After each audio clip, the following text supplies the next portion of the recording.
O Senhor esteja convosco. Proclamação do Evangelho de Jesus Cristo segundo Mateus. Naquele tempo, disse Jesus aos seus discípulos: ninguém pode servir a dois senhores, pois ou odiará um e amará o outro, ou será fiel a um e desprezará o outro. Vós não podeis servir a Deus e ao dinheiro. Pois eu vos digo, não vos preocupeis com a vossa vida, com que haveis de comer ou beber, nem com o vosso corpo, com que haveis de vestir. Afinal, a vida não vale mais do que o alimento, e o corpo mais do que a roupa? Olhai os pássaros dos céus. Eles não semeiam, não colhem, nem ajuntam em armazéns. No entanto, vosso Pai que está nos céus os alimenta. Vós não valeis mais do que os pássaros? Quem de vós pode prolongar a duração da própria vida só pelo fato de se preocupar com isso? E por que ficais preocupados com a roupa? Olhai como crescem os lírios do campo. Eles não trabalham nem fiam. Porém eu vos digo, nem o rei Salomão, em toda a sua glória, jamais se vestiu como um deles. Ora, se Deus veste assim a erva do campo, que hoje existe e amanhã é queimada no forno, não fará Ele muito mais por vós, gente de pouca fé? Portanto, não vos preocupeis dizendo, o que vamos comer, o que vamos beber, como vamos nos vestir? Os pagãos é que se preocupam com essas coisas. Vosso Pai que está nos céus sabe que precisais de tudo isso. Pelo contrário, buscai em primeiro lugar o reino de Deus e sua justiça, e todas estas coisas vos serão dadas por acréscimo. Portanto, não vos preocupeis com o dia de amanhã, pois o dia de amanhã terá as suas preocupações. Para cada dia bastam seus próprios problemas. Palavra da salvação. Caríssimos irmãos e irmãs, gostaria de dizer duas coisas com a liturgia de hoje, com este Evangelho. A primeira, uma continuação daquilo que Jesus já nos dizia ontem, quando Jesus dizia que onde estiver o teu tesouro, ali estará o teu coração. E Jesus nos advertia deste perigo do dinheiro, da riqueza. Por quê, meus santos? Porque infelizmente a riqueza, o dinheiro sempre tende a tomar o lugar de Deus no nosso coração. Isto é, a pessoa se preocupa com o dinheiro noite e dia. Ela vai dormir pensando nas contas que vai pagar, ela acorda se preocupando com o dinheiro que precisa receber, com o dinheiro que precisa alcançar, de modo que isso acaba por tomar o coração do fiel, do crente, levando pouco a pouco à idolatria. Então Jesus, já desde ontem, e hoje ele continua enfatizando esse ponto, Jesus ele quer nos livrar desta tentação da falta de fé na providência, desta tentação do amanhã. Ora, se você se colocar pensando, mas e se amanhã eu tiver essa dificuldade? E se eu fizer isso hoje e as consequências amanhã forem essas? Eu dava aqui o exemplo ontem, dentre outros exemplos, e é um exemplo muito atual. Eu vou até, lembre-me depois, os que são responsáveis pela gravação, de eu mandar um vídeo nos grupos, um vídeo aterrorizante. Isto é, o crescimento de outras religiões e o não crescimento, o empacamento dos cristãos que não crescem.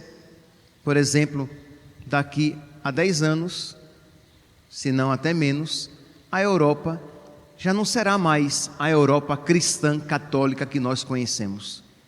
Por quê? Porque os católicos, eles não querem ter filhos. E como os católicos não querem ter filhos, não querem ter famílias numerosas, os outros, de um modo particular, os muçulmanos, estão crescendo e sem revolução, tomando conta da Europa. E por que é, meus santos, que os católicos, aqui eu estou dando apenas um exemplo da idolatria do dinheiro e dessa preocupação exagerada, mas nós poderíamos dar aqui vários outros exemplos. Mas por que é que as famílias católicas não querem mais ter filhos, famílias abundantes? Por causa da preocupação exagerada com o amanhã. E amanhã? E se vierem as dificuldades? E se eu não conseguir manter? Meus santos, exorcize isso do seu coração. Tenha fé na providência de nosso Senhor. E quando eu digo fé na providência, eu não estou dizendo que se você tiver fé na providência, você ficará imune aos sofrimentos, isento de sofrimentos. Não, você terá dificuldades, você passará por provações, mas Deus fará com que tudo isso concorra para o seu bem. Romanos, capítulo 8, versículo 28, tudo concorre para o bem dos que amam a Deus, inclusive as provações pelas quais ele passa. Então nós precisamos crer nesta palavra. Jesus diz aqui, ele repete quase que ao cansaço. Mateus capítulo 6, versículo 27. Quem de vós pode prolongar a duração da própria vida só pelo fato de se preocupar com isso? Isto é, e aqui você pode colocar preocupação em todos os outros aspectos da sua vida. Eu dei apenas aqui o exemplo dos filhos, porque nós tínhamos refletido sobre isso ontem, e o evangelho de hoje é uma continuação imediata. Mas aplique isso às outras circunstâncias da vida, quando os seus medos, as suas preocupações tomam conta do seu coração de tal maneira que chegam mesmo a perturbar a sua fé. Então, diz aqui nosso Senhor, quem de vós pode prolongar a própria vida com as preocupações? Versículo 28, por que ficais preocupados com a roupa? Olhai como crescem os lírios do campo.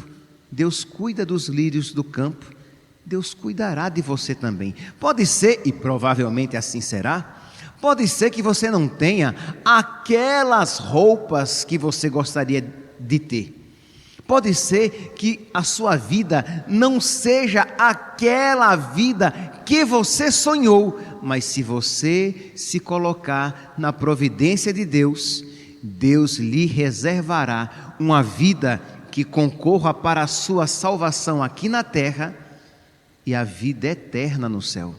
Mas para isso, meus santos, nós precisamos pedir a Deus fé, porque é muito bonito, é até poético de ouvir, olhai os lírios do campo, eles não trabalham nem fiam, porém eu vos digo, nem o rei Salomão em toda a sua glória jamais se vestiu como um deles. Ok, é muito bonito, mas percebe a implicação prática disso na própria vida? É dizer, Senhor, eu creio na tua providência, e se tu, Senhor, permitires isso, tu podes tirar um bem maior dessa situação.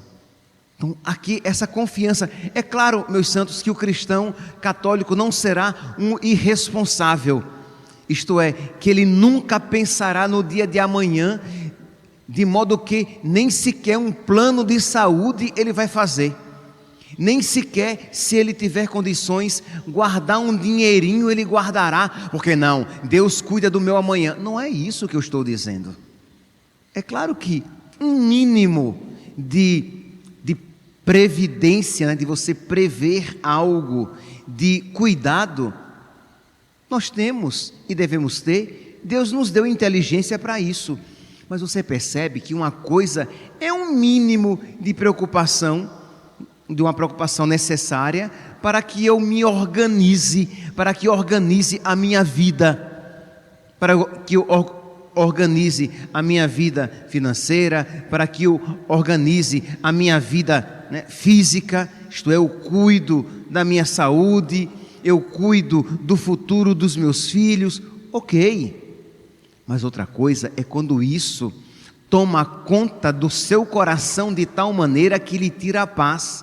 E sobre isso você pensa noite e dia, e você é capaz de, por causa desses ilusórios bens futuros, você é capaz de negar os mandamentos presentes de Deus.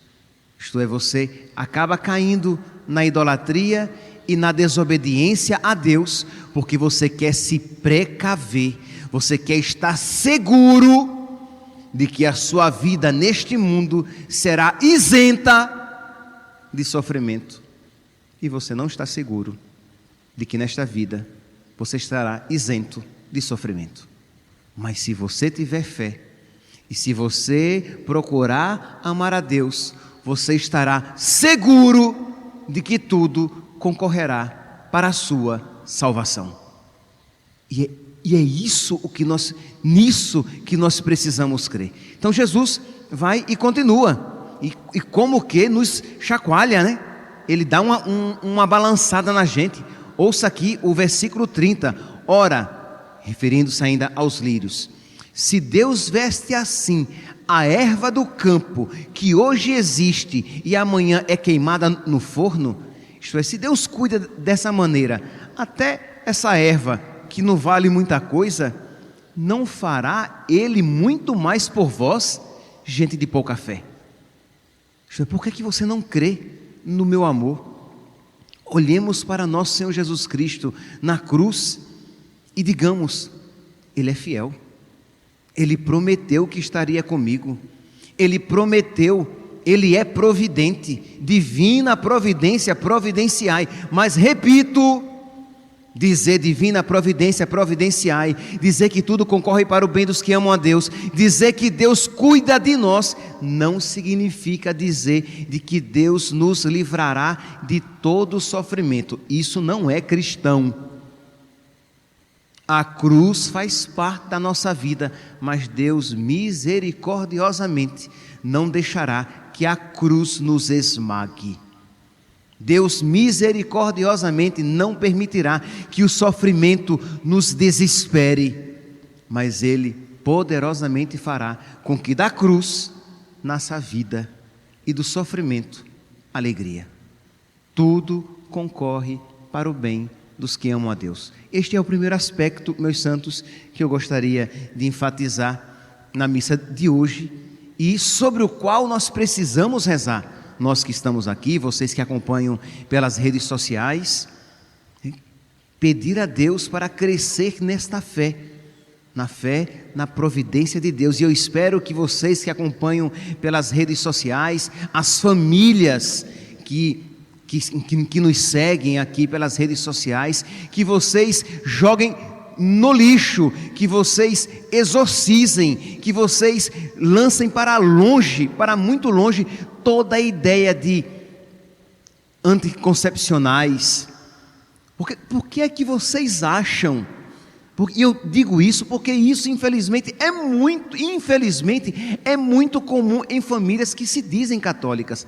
Anticoncepcionais, DIU, quer dizer, realidades abortivas. Mas por quê? Por que essas pessoas não querem ter filhos? É porque elas dizem: eu odeio criança. Não, não é isso. Elas não odeiam crianças. Mas, e se no futuro eu não tiver dinheiro para cuidar dessas crianças? Mas, e se eu morrer no parto e não puder cuidar dessas crianças? Mas, e se eu perder a beleza do meu corpo, a saúde do meu corpo, tendo filhos? Mas, e se Deus me der um monte de filhos? Meu santinho, Deus sabe o que você pode e o que você não pode. Deus sabe a cruz que você pode carregar. Não caia no pecado dos anticoncepcionais, do DIU, da camisinha e de todos os outros métodos errados. Não caia nesses pecados por falta de fé na divina providência que Deus cuida de você. Vasectomia,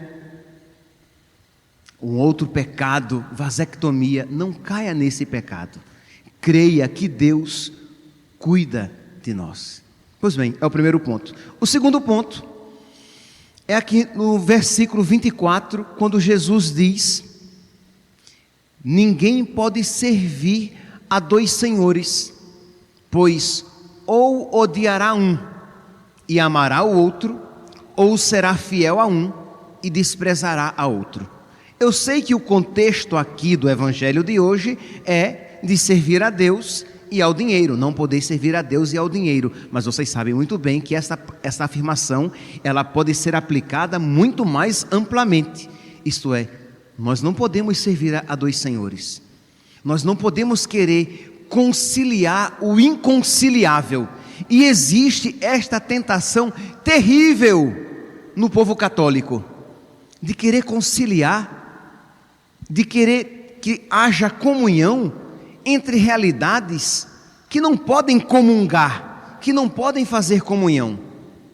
São Paulo, na carta aos Coríntios, segunda carta aos Coríntios, capítulo 6, versículos 14 e 15, vocês podem, eu espero que vocês em casa, quem tem uma canetinha, copie. Segundo Coríntios, capítulo 6, versículos 14 e 15. São Paulo diz assim: que união pode haver entre justiça e injustiça? Ou que comunhão, comunidade entre luz e trevas? Que compatibilidade pode haver entre Cristo e Belial? Que acordo pode haver entre o fiel e o infiel? Isto é, aquela tentação que o católico tem de querer, ele quer continuar sendo católico, mas ele quer continuar aceitando na sua vida atitudes, posturas que não são próprias de Cristo. Eu sou católico, mas eu acredito na reencarnação, eu frequento um centro espírita. Que comunhão pode haver entre luz e trevas? Eu sou católico, mas eu também sou da maçonaria.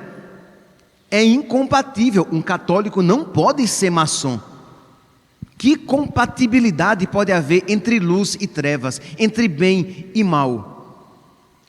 Nós estamos acompanhando agora com tristeza, com pesar, com escândalo até, pessoas pró-aborto que querem que oficialmente elas sejam recebidas na comunhão. Mas como assim? Eu não estou entendendo. Que comunhão que pode haver entre o bem e o mal? Ora, se você não apenas praticou o aborto, mas você promove o aborto, você é a favor do aborto, e você quer ser recebido, você quer receber a comunhão? Que ligação pode haver entre a fidelidade e a infidelidade? Nós ouvimos, né, na sequência de Corpus Christi, quando Santo Tomás, quando compôs este hino, que ele diz que a Eucaristia, ela traz saúde e doença, o bem e o mal, vida e morte, vida para os que se salvam, morte para os que se condenam. O que é que uma pessoa que promove o aborto quer com a comunhão? A desgraça maior de si e a ofensa a nosso Senhor? Por quê? Porque está em pecado mortal e quer receber a comunhão, é para ofender nosso Senhor e ainda se engastar ainda mais, se encrustar ainda mais, se enraizar ainda mais no estado de pecado em que se encontra. O que é que comunhão pode haver entre o bem e o mal, entre a luz e as trevas? 2 Coríntios, capítulo 6, versículo 14 e 15. Isto é, ou que ninguém pode servir a dois senhores. O que é que pessoas homossexuais querem ir à igreja para receber a bênção da igreja? Como assim? Vocês percebem assim, de verdade, eu não entendo. Que comunhão você quer ter com a igreja que você sabe que não tem comunhão? Se você quer viver no pecado, você não pode querer que a igreja abençoe o pecado. Mas eis aqui o fato ainda mais triste e escandaloso, quando aqueles próprios que deveriam defender o evangelho são os que começam a querer servir a dois senhores e a conciliar, a fazer comunhão entre o bem e o mal. E aí, representantes da igreja que querem abençoar essas realidades ou dar a comunhão a pessoas em estado de pecado mortal. Mas diz o profeta Isaías, outra passagem fortíssima para você depois, para você copiar e depois meditar. Isaías, vamos lá. Isaías capítulo 5, gosto da minha Bíblia que ela está toda marcada. Versículo 20, Isaías capítulo 5, versículo 20. Ai daqueles que chamam o mal de bem e o bem de mal. Ai daqueles que dizem ao que é errado, está certo, e ao que dizem ao que está certo, está errado. Ai daqueles que mudam as trevas em luz e a luz em trevas. Ai daqueles que dizem ao que é doce, amargo, e ao amargo é doce. Ai daqueles, quem quer que seja, ai daqueles. Isto é, não é caridade dizer ao que é mal é bom, ao que é feio é bonito, ao que é errado é certo. Não é caridade. Nós não podemos, meus santos, servir a dois senhores. Ou servimos a Cristo e ensinamos a verdade de Cristo e propagamos a verdade de Cristo, ou servimos ao demônio e ensinamos as mentiras do demônio e propagamos as suas ilusões. Peçamos, meus santos, que Deus nos dê sabedoria. Peçamos que Deus nos dê amor a Ele, para que nós de verdade queremos servi-lo e apenas a Ele. Que hoje, meus santos, nós católicos, nesta Santa Missa, peçamos a Deus essas duas graças. Primeiro, a que nós refletimos de crer na sua divina providência. Deus cuida de mim, mesmo em meio às dificuldades pelas quais eu passo ou venha a passar. E que Deus me conceda a graça de servi-lo somente a Ele e de a Ele amá-lo com todo o meu coração, com todas as minhas forças e com toda a minha inteligência e a minha vontade. Louvado seja nosso Senhor Jesus Cristo, para sempre seja louvado.